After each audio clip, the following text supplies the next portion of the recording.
আসসালামু আলাইকুম এভরিওয়ান, সবাই কেমন আছেন? আশা করি অনেক ভালো আছেন। আর আলহামদুলিল্লাহ আমিও অনেক ভালো আছি।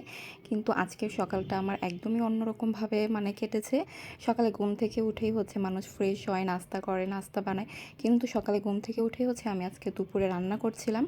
কারণ আমাদের বাড়ি ঘরের যা তা অবস্থা হয়ে আছে। মিস্ত্রি লাগানো হয়েছে, কাজ চলছে রান্নাঘর, ইভেন বাথরুমের।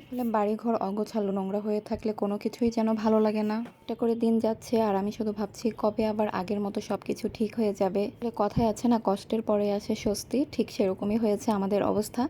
এখন যতই সমস্যা হোক না কেন বা যতই ছোট ছোট একটু একটু কষ্ট হচ্ছে, সেগুলো যখন অনেক ভালো কিছু হবে, আমাদের ভালো কিছু ভাবে সব কিছু প্রেজেন্টেশনটা সুন্দর হয়ে যাবে, তখন এই কষ্টগুলো আসলে কিছুই মনে হবে না। আসলে সব কিছু যত তাড়াতাড়ি কমপ্লিট করা যায় সেটাই আমরা চেষ্টা করছি।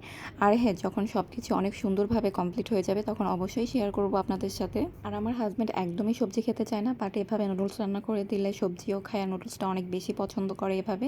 আর আজকে এই পর্যন্তই, অ্যান্ড আল্লাহ হাফেজ।